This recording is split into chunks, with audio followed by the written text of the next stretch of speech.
This week on the Drake Insider. We take flight to the Missouri Valley Conference basketball tip-off. Plus, a black and white football sends us on a journey into Paul Morrison's athletics collection.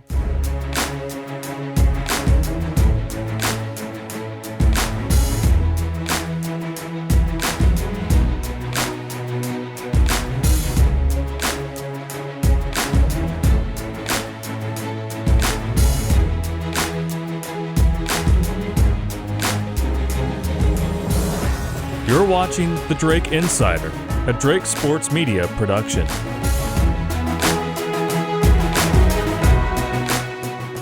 Welcome to St. Louis for the Missouri Valley Conference tip-off. It's a special edition of the Drake Insider. I'm your host, Michael Admire. We'll follow the men's and women's basketball team through the Media Day extravaganza, but we start today's show with the first Shoot-Around Showdown of the season. This is Shoot-Around Showdown from the MVC tip-off. 3 questions, 2 competitors. It's Bernie Rose versus DJ Wilkins.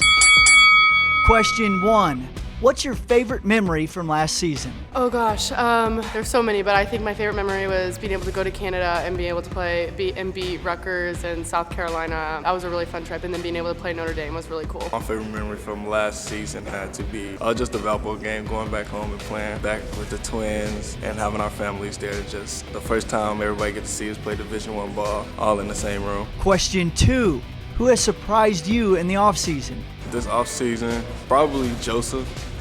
He's been looking really good. Freshman out of Bolingbrook, Illinois. I really like playing with him. I look forward to playing with him for the next couple years. I think the biggest surprise for me has been Maddie Monahan. Just like her shift from being more reserved in her leadership to really blossoming, and she's been just amazing and completely turned the knife and turned into this really aggressive and assertive player. I like to see it. Question 3.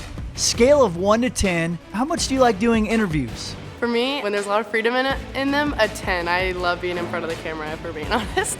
About a 7. I don't know. It's just extra. I'm more of a simple person. Bonus round. Would you rather coach wearing a suit or a polo? A polo. A polo. Would you rather win the World Series or the Super Bowl? Super Bowl. Super Bowl. Would you rather play on New Year's Eve or Thanksgiving? Thanksgiving. Thanksgiving.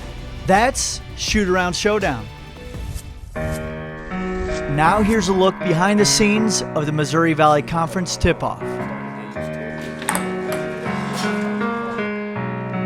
Well, it starts with a really early morning, but it's a lot of fun just to be able to get up here and, be with my teammates, my fellow seniors, and then just be around other people in the conference. It's super exciting just because it means, the season's right around the corner. We get to come down here to St. Louis and really interact with the media, and it's really fun. 3, 2. I'm looking forward to doing it just because it's my first time, so I really want to see what it's like, just really get to experience the media day.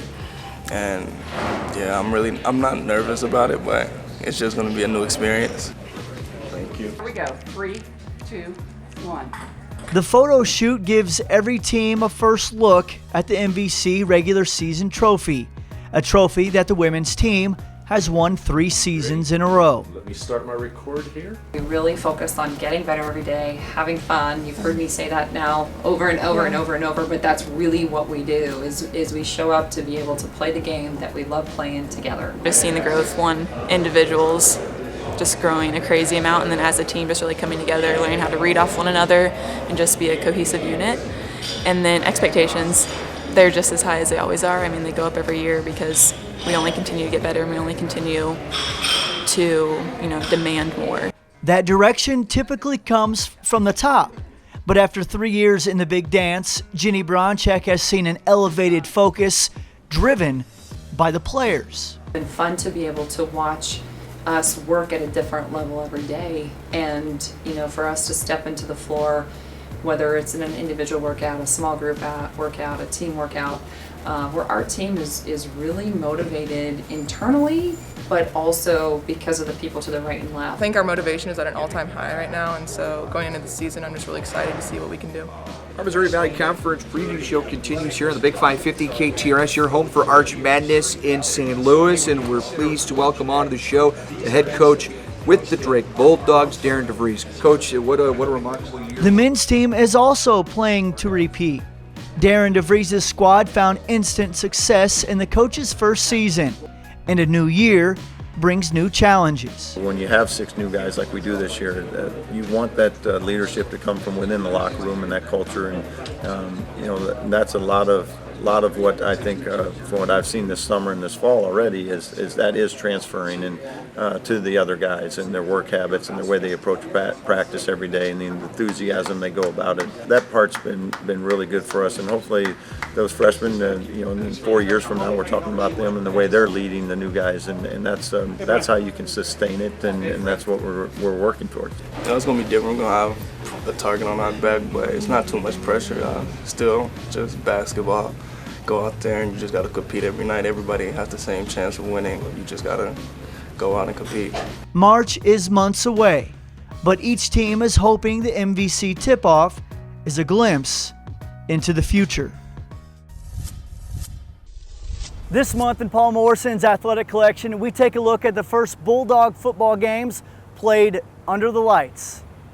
One of the most unique items in Paul Morrison's athletic collection is this black and white football from 1947, the type of ball used in night games to see it easier. This particular ball was used in the biggest upset of the season, a 13-9 victory over 22-point favorite Oklahoma A&M. The win snapped a 17-season losing streak in the series. But the history of Drake night games goes back even further. 1929 was a big year for night games. The Bulldogs opened the season with a 40-6 win against Simpson. The Quacks noted it was one of the first night football games west of the Mississippi. Huge floodlights were used successfully.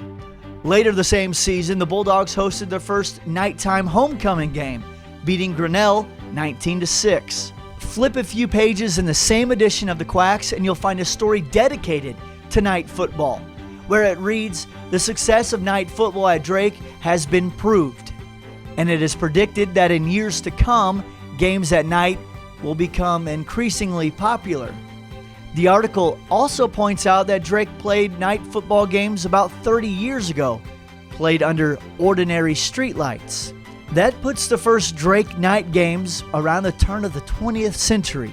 Drake's most high-profile night game came 89 years ago on October 3rd, when the Bulldogs played the first night game at Chicago's Soldier Field. As you can see from the original program, the game was played under the Friday night lights at 7:30. The East versus West matchup went to the Oregon Ducks 14-7. That's it for the Drake Insider. Be on the look for the top 5 moments of the month, plus other stories from around Drake athletics in the coming days. Thanks for watching the Drake Insider. Thank you for watching the Drake Insider, a Drake Sports Media production.